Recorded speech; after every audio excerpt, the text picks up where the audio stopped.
We know Georgia politics. From Peachtree Street to Pennsylvania Avenue, Politically Georgia Podcast delivers exclusive news and analysis 5 days a week by a team of veteran political insiders watching your public officials. Hosted by the Atlanta Journal-Constitution's Greg Bluestein, Bill Nygut, Tia Mitchell, and Patricia Murphy. Listen weekdays at 10 a.m. on WABE 90.1. Stream everywhere or at ajc.com/podcasts. News and analysis 5 days a week from Politically Georgia Podcast.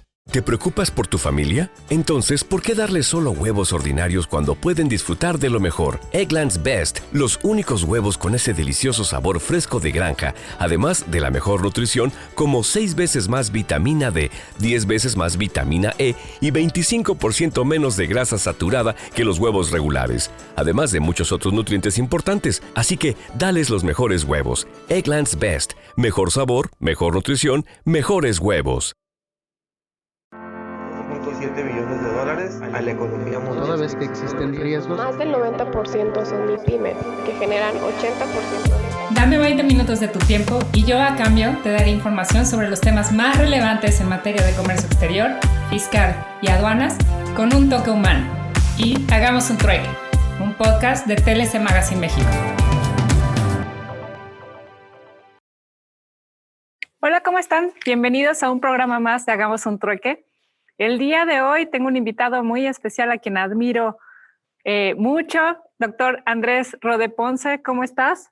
No, pues el complacido y agradecido y honrado soy yo. Todavía no te vemos. Yo creo que hay que activar tu cámara. Nos encantaría verte. Excelente. Ahora sí te vemos, doctor. Muchas gracias. Pues te quiero dar la bienvenida. Esto es nuestro programa de Hagamos un trueque. Hagamos un trueque tiene la finalidad de tener estos espacios de conversación, de hacer un trueque de experiencias, de conocimiento. ¿Y quién mejor de hablar de derecho aduanero que pues usted, doctor Andrés Rode? Quisiera platicar un poquito de tu semblanza. El doctor Andrés Rode es egresado de Derecho de la Universidad Nacional Autónoma de México. Tiene grados de especialización en Derecho Fiscal y Administrativo, Derecho Económico y Corporativo. Fue abogado de la Secretaría de Hacienda y Crédito Público, consultor del Banco Mundial. Tiene numerosos libros de Derecho Aduanero. Actualmente es presidente de la Academia Internacional de Derecho Aduanero y socio de la firma Rode Advice, entre muchos otros puestos que podemos mencionar. Sin embargo, para mí es un gozo tenerte aquí, siempre escucharte, aprenderte. En verdad, me encanta tenerte aquí. Pues quiero darte la bienvenida. Aquí tenemos un público que nos encanta compartir este momento. Y pues el día de hoy vamos a platicar de temas para política mundial aduanera contemporánea. Así que el doctor Octavio de la Torre estará moderando las preguntas para que tú estés libremente en las pláticas y al final podremos hacer algunas preguntas. Así que, bienvenido Andrés. Me encantaría estar en persona, pero pues en este medio me encanta tenerte aquí. Daniela, muchas gracias, mucho gusto. Muy agradecido por tu amable introducción. Desde luego, muy reconocido porque tu esfuerzo de Hagamos va sensacionalmente bien. Y por lo tanto me siento muy honrado en participar en él. Gracias, Daniela. Te felicito por este logro. Octavio me había hablado sobre algún tema que suena realmente estrambótico. Temas de políticas aduaneras para un entorno mundial. Entonces, ese tema ni Barack Obama lo tiene. ¿Sí me escuchan todos? Bueno, pues pero lo que se me ocurre es hacer un pequeño recuento de en dónde estábamos cuando el árbitro pitó el medio tiempo y nos mandó a todos al vestidor. Y entonces, andábamos en dos grandes rubros. A los organismos mundiales encargados de incrementar el comercio, partían de un gran concepto rector, que son las cadenas globales de valor. Y para que estas cadenas globales de valor funcionaran, pues tenían, o más bien empezaron a funcionar, cuando el mundo llegó a un grado muy elevado de desgravación arancelaria. Se estima hoy en día que el arancel promedio mundial anda en el orden del 10%, y hay países como México, donde el arancel promedio ponderado está cercanamente al 1%.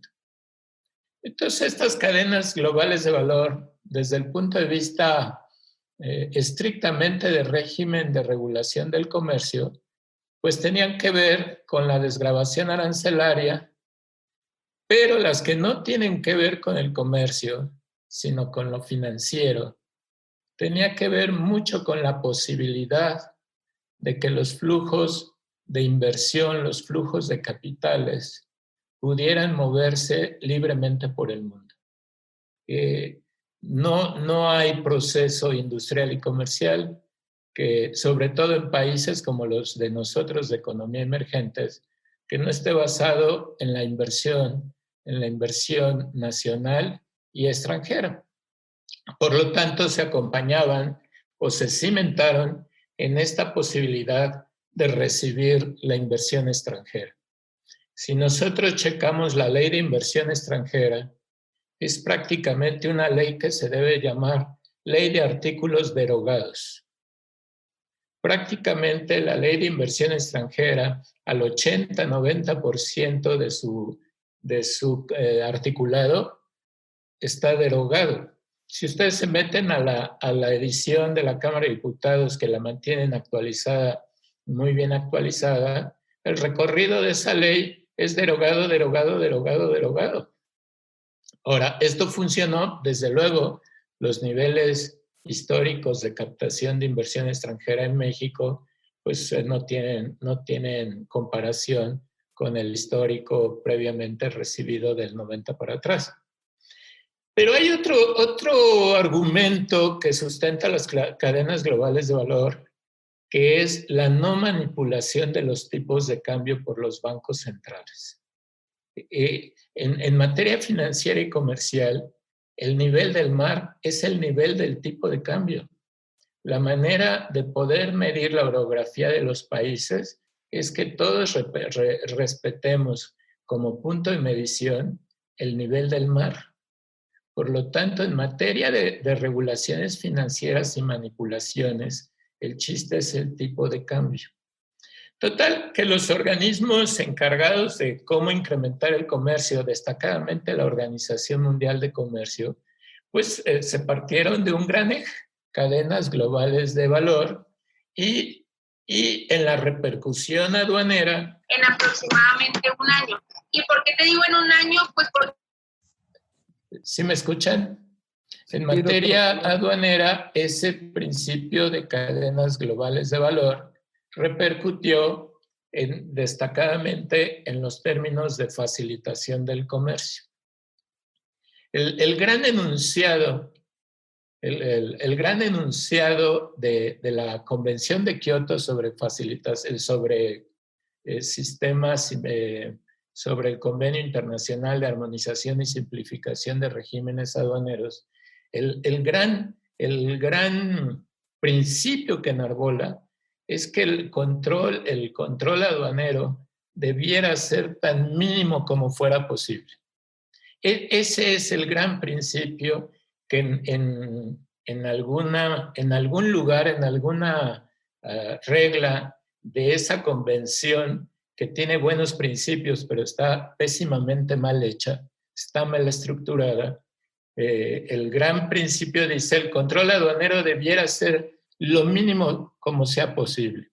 Está tan mal estructurada porque si yo les pregunto ahorita en qué artículo de la Convención de Kioto está, aún al público experto que me está escuchando, pues nos costaría, bueno, hoy con los buscadores de palabras a lo mejor llegábamos más rápido, pero si no lo buscáramos con estos buscadores de palabras, nos costaría 10, 15, 20 minutos llegar a él.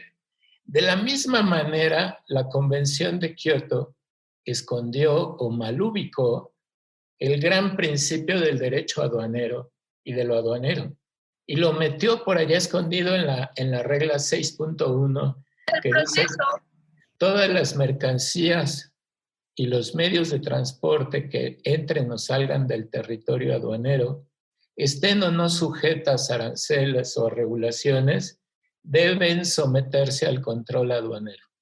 Eso dice la norma 6.1, y los organismos de facilitación del comercio, destacadamente la OMC, buscaron sobre cómo apoyarte en esa resolución, en esa regla de que el control aduanero fuera mínimo, que de allí se derivaron varios mecanismos.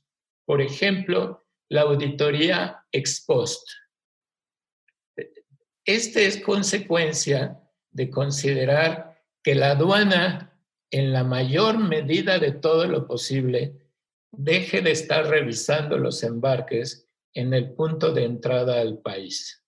Es decir, que si va a hacer alguna gestión o acción de control, de fiscalización o de cumplimiento de la ley, preferentemente lo haga después de que las mercancías hayan cruzado el territorio nacional. Si esto es así, estos organismos dedicados a incrementar el comercio, pues dieron con otro tema.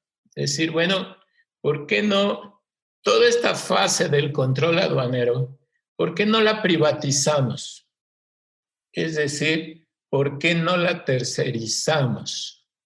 Y de esto se fueron sacando siempre resultados de mayor aceleración del cruce de las mercancías en el punto de ingreso o de salida al territorio nacional. A grado tal que desde 2013 la OMC había culminado el único convenio multilateral que logró concertar desde su establecimiento en el año del 94, que es el Acuerdo de Facilitación del Comercio. El Acuerdo de Facilitación del Comercio, que se hizo multilateral y mundialmente obligatorio en febrero del 2017, tiene todas estas grandes medidas que hemos venido platicando.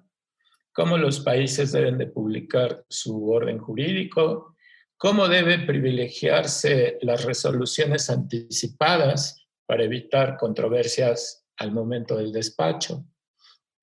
Y esta fue una gran política que trascendió y al mismo tiempo fue causa y efecto del incremento exponencial del comercio mundial.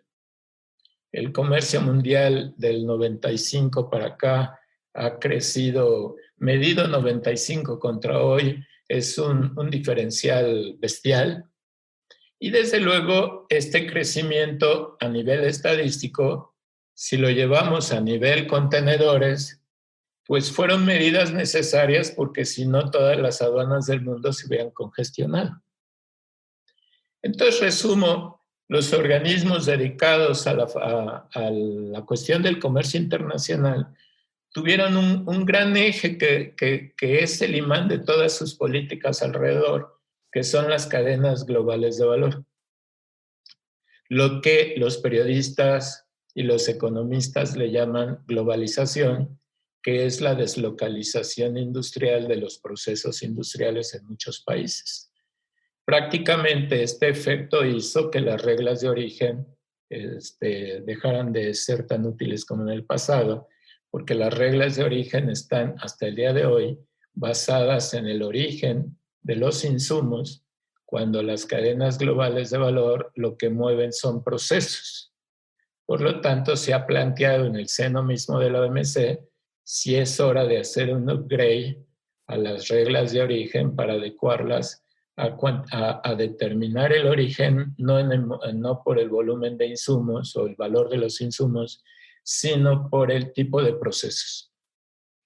Me brinco y me voy a los organismos dedicados de lo aduanero, es decir, no del comercio exterior, sino particularmente de lo aduanero y destacadamente pues, la Organización Mundial de Aduanas. Si a los del comercio les interesaban las cadenas de valor, el imán de las políticas aduaneras consensadas multilateralmente fueron igualmente cadenas, pero cadenas seguras del suministro. Y entonces, si juntamos cadenas o interactuamos cadenas globales de valor con cadenas seguras del suministro, pues empezó, de ahí de ese imán, empezaron a generarse ciertas políticas o instituciones o figuras o mecanismos, pero destacadamente uno. La cadena segura del suministro descansó sustancialmente en uno, que es el análisis de riesgo. Y a partir del análisis de riesgo, dijo, bueno, ¿cómo puedo hacer para que una empresa que no le puedo probar que ha cometido o ha intentado cometer una violación, porque hasta entonces el mundo del derecho se regía por la tentativa o se regía por las conductas objetivamente responsables o por el daño? Los americanos tienen el lema de si no hay daño, no hay pago. Entonces surgió la sociedad del riesgo y esta cadena segura del suministro se asoció como indisoluble con la gestión del análisis de riesgo. Y el análisis de riesgo, a su vez, llevó a que para que pudiera ser eficiente el análisis de riesgo, tenía que generarse otra política que consistía en que el análisis de riesgo debe estar soportado por las tecnologías de la información y de la comunicación. Si recuerdan ustedes, el 90 fue el boom de la tecnología de la convergencia y, desde luego, ¿quién se resiste como niño a juguete nuevo? Entonces se asoció que el análisis de riesgo, cosa que los aduaneros de todo el mundo, de todas las épocas, siempre han hecho. Los buenos aduaneros toda su vida han hecho análisis de riesgo.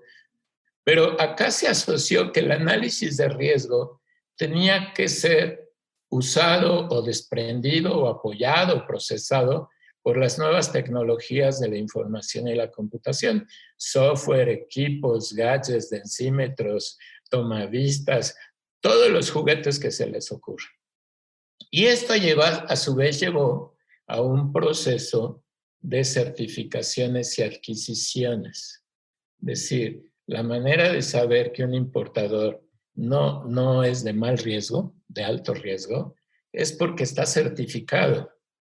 Y entonces, fíjense cómo este camino de la cadena segura del suministro nos lleva al uso casi exclusivo y casi mandatorio. Sería una mala práctica no estar haciendo análisis de riesgo, pero a su vez no hacerlo con tecnología de la información y la comunicación. Y todo eso desembocó en certificaciones y adquisiciones. Es decir, las administraciones, las legislaciones se basaron en todo tipo de certificaciones. Cuenten ustedes las que en la práctica ustedes conocen de certificados OEA, certificados IVA, certificados IEP, certificados OEA no sé qué. Es decir, es el mundo de las certificaciones. Las normas oficiales mexicanas es el mundo de las certificaciones, pero también de las adquisiciones.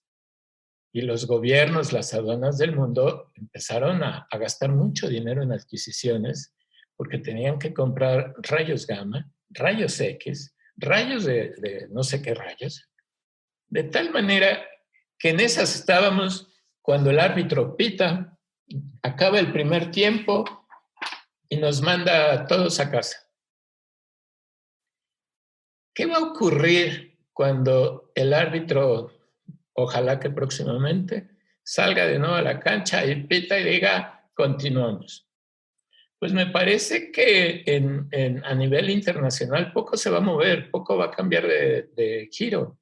La Organización Mundial de Comercio seguramente hará lo indecible. Ayer ya nos daban cuenta del grupo del G20. Fíjense cómo coincide. Ayer es la reunión del G20 y hoy se da a conocer la renuncia del director general de la OMC. Parece ser que el cuerpo técnico ya tiene otro entrenador. Y entonces supongo que todos los esfuerzos serán tendientes a redefinir o relanzar las cadenas globales de valor. no creo que el mundo del libre comercio y el mundo multilateral del comercio se dé por vencido. En materia de políticas globales, pienso que van a seguir por lo mismo, es decir, cadenas seguras del suministro a través de adquisiciones y certificaciones. Yo en la charla pasada les decía que no sería mala idea partir de la cadena segura para pasar a la cadena sana del suministro. Creo que este sistema de semáforos que anunció el gobierno y las medidas de seguridad biomédica y biológica y sanitaria que están anunciando van para allá. Se trata de un esfuerzo nacional incipiente, pero creo que multilateralmente la OMA sobre todo puede avanzar hacia, así como está el marco SAFE, crear el marco HILD, de tal manera que la cadena vaya para allá. Yo creo que eso es a nivel global, pero a nivel nacional los quiero provocar. Quiero que esta charla sea una charla y escuchar sus puntos de vista, pero me parece que para nadie queda omiso.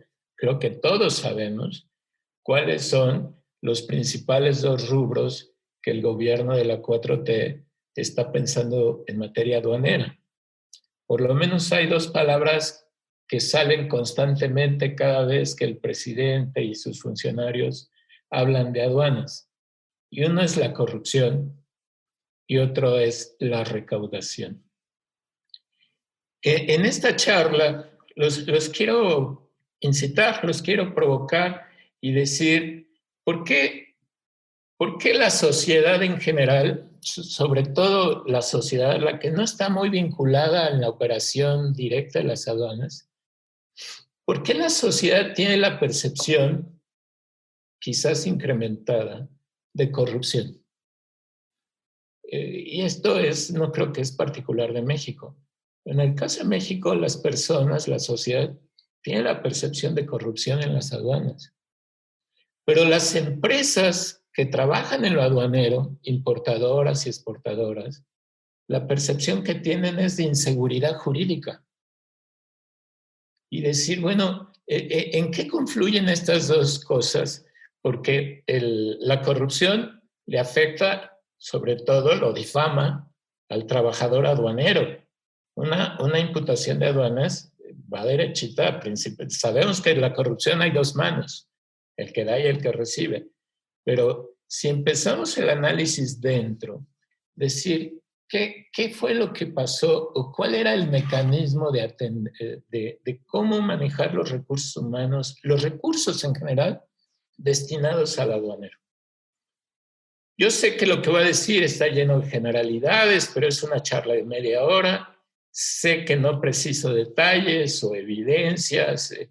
Tómenlo con todas estas limitaciones y advertencias de que es una generalidad lo que voy a pronunciar. Pero se supone que el esquema de cómo dotar de recursos a las aduanas tenía 4 vertientes en este orden. Primero, se contrataba al personal, se seleccionaba y se contrataba. Fíjense, paso 1, primero selecciono al personal. Veo que tenga las habilidades, las capacidades, su prueba de confianza, etc. Ya que lo contrato, lo capacito. Le tengo que dar una capacitación profunda, sobre todo si viene de actividades que no están relacionadas con lo aduanero o si son jóvenes profesionistas recién egresados, que como era el perfil que se había pensado. Tercero, una vez que ya los capacité, ya los contraté, ya los hice miembros del servicio aduanero, ya son parte de la casa, entonces los roto, si es que es necesario rotarlos. Y al final del camino, compro los equipos. Fíjense, 1, contratación, 2, capacitación, 3, rotación y 4, compra de equipos. En ese orden. ¿Qué fue lo que se hizo en el pasado? Justo al revés. Primero se compraron los equipos. Era equipos y equipos, software y otros equipos y software y equipos. millonadas de equipo. Les iba a sugerir que consiguieran cuánto se había gastado en equipos, pero no sé si esa información esté reservada, porque algunas partes se compraban con presupuesto y otras con un fideicomiso. Pero sería interesante ver los volúmenes de compras de equipo. Si remontamos a las notas periodísticas, pues los reportes eran miles de millones de pesos. Entonces, lo primero que se hizo fue comprar equipo. Todo el equipo. Luego, rotar a la gente. Y la traían de Manzanillo a Tijuana, de Tijuana a Yucatán, como la canción aquella de Berredi, de Nuevo Laredo a Tamaulipas. Total, no alcanzaban a ser expertos en industria maquiladora cuando los mandaban a Manzanillo, a Textiles, y de ahí los mandaban a Progreso a ver material de construcción para Cancún, y de allí, es decir, rotación. ¿Rotación en qué términos? Pobremente. Todos sabemos cómo el personal iba y llegaba en condiciones insalubres, hacinados, sin viáticos, terrible, terrible. Bajamos capacitación, ya no hay dinero.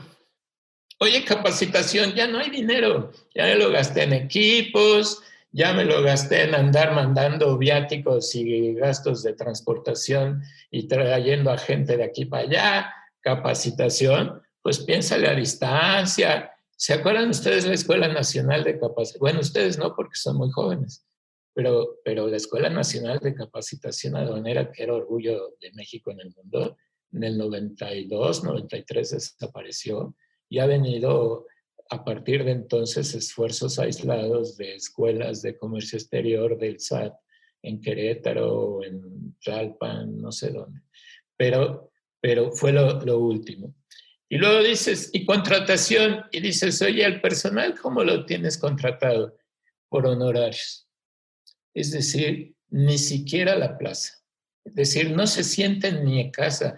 Los que fuimos trabajadores al servicio del Estado, yo tuve el honor de ser trabajador de Procuraduría Fiscal en la Secretaría de Hacienda, era verdaderamente, es algo similar, no sé si les dé un ejemplo con otro ejemplo, pero el sentido de pertenencia a una institución es impresionante lo que la plaza te lo da.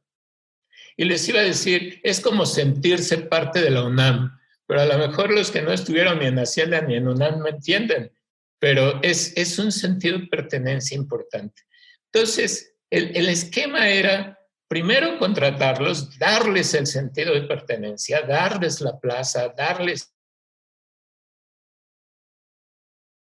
deber, luego capacitarlos, luego rotarlos y al final los equipos para que nos ayudaran a reprimirlos, pero no a prevenirlos. Los equipos no previenen, reprimen. Y aquí se hizo al revés. Se destinó el dinero a compras de equipos. ¿Por qué? Porque estaba basado en una política global de análisis de riesgo basado en las tecnologías de la información y la comunicación. No piensen muy mal de los de cuello blanco, hombre. Había una gran tendencia global a que el análisis de riesgo era a través de tecnologías de la información y por eso pues se compraban equipos, software, analistas, se contrataban más ingenieros en sistemas que en merciólogos y clasificadores. Y entonces se compró, en lugar de decir, primero te doy sentido de pertenencia, luego te capacito y luego si es necesario te roto, y al final compro equipos, fue al revés. Primero me gasto el dinero en equipos, luego me quedo un poquito para andar pagando boletos de avión para todos lados, y capacitación ya me quedó menos, y en contratación no tengo. Por lo tanto, outsourcing gubernamental, te contrato por honorarios y cada 6 meses o menos tienes que ver si te quedas o te vas. Esto, desde luego, fue un cóctel perverso que no combatió la corrupción. No la pudo combatir.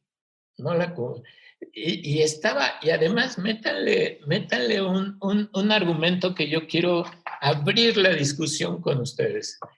¿ustedes están de acuerdo en que para que una persona se porte o no se porte mal, hay que rotarla?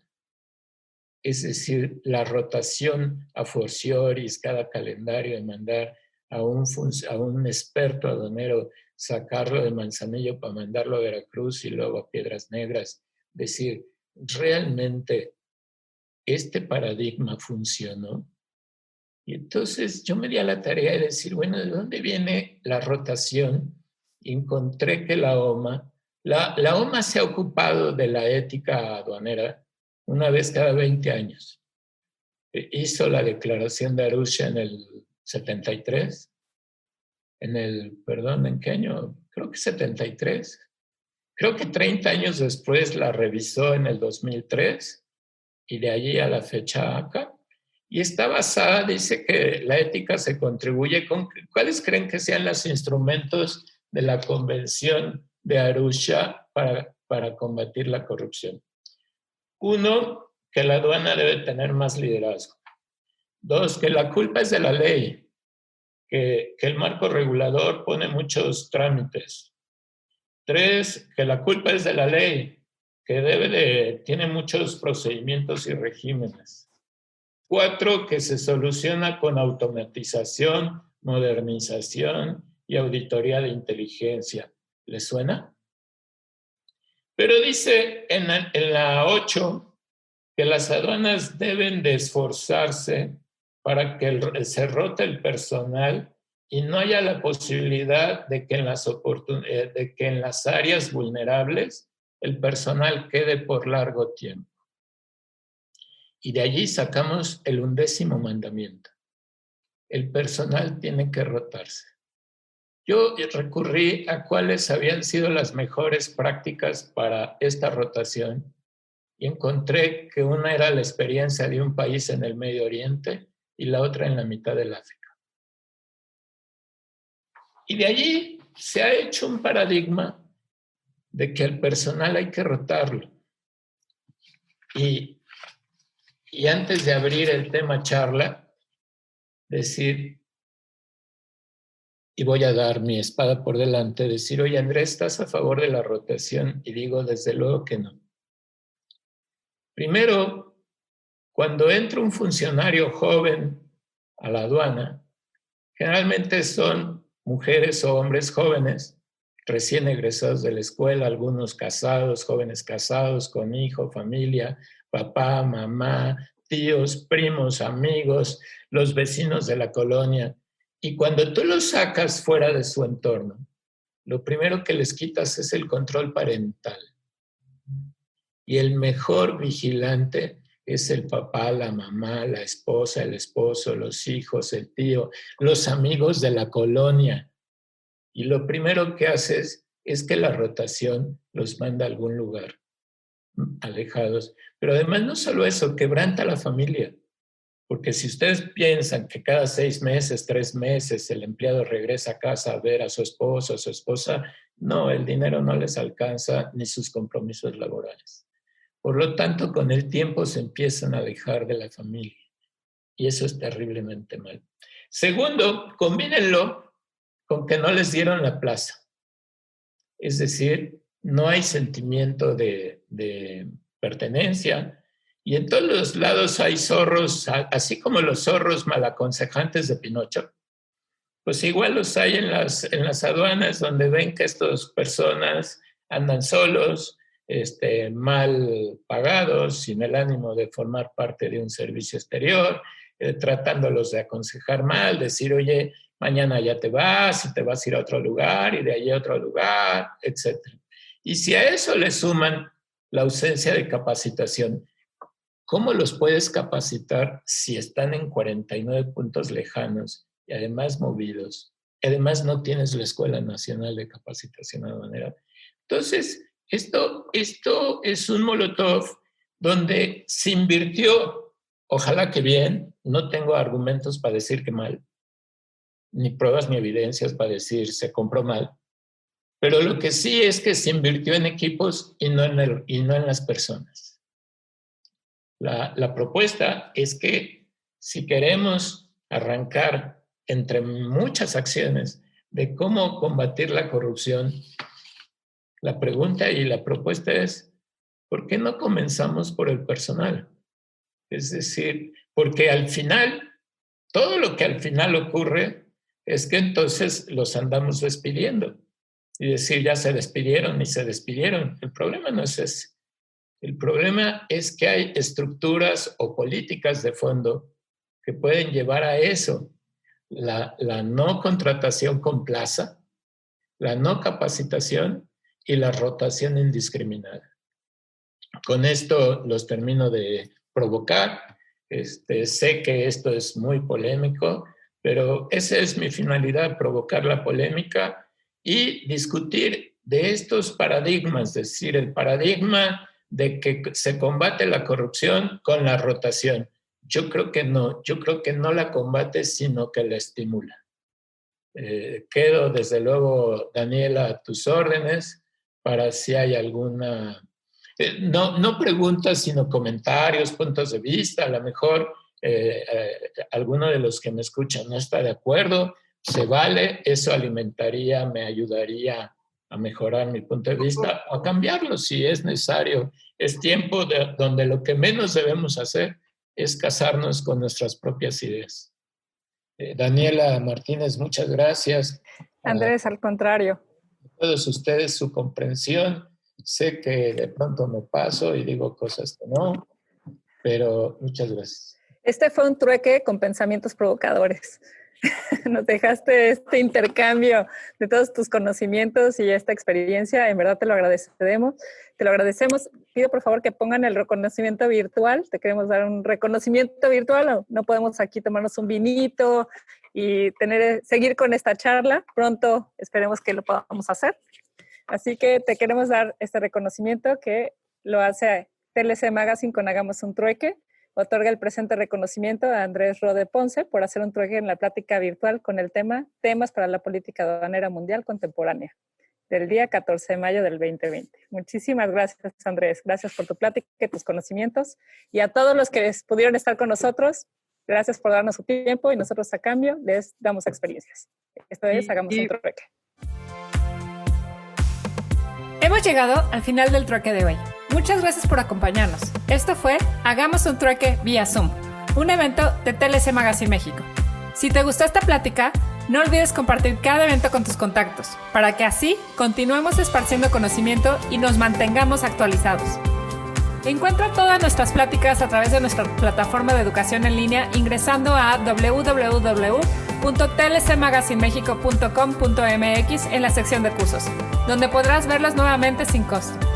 Si estás interesado en algún tema específico, envíanos un mensaje a través de las redes sociales de TLC Magazine México y buscaremos un experto que pueda aclarar tus dudas. Esto fue Hagamos un Trueque.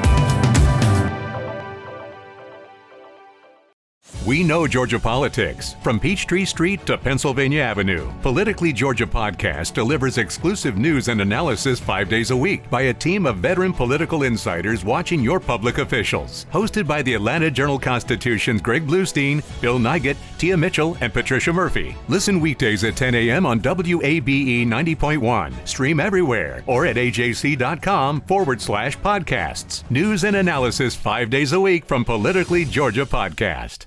¿Te preocupas por tu familia? Entonces, ¿por qué darles solo huevos ordinarios cuando pueden disfrutar de lo mejor? Eggland's Best, los únicos huevos con ese delicioso sabor fresco de granja, además de la mejor nutrición, como 6 veces más vitamina D, 10 veces más vitamina E y 25% menos de grasa saturada que los huevos regulares, además de muchos otros nutrientes importantes. Así que, dales los mejores huevos. Eggland's Best, mejor sabor, mejor nutrición, mejores huevos.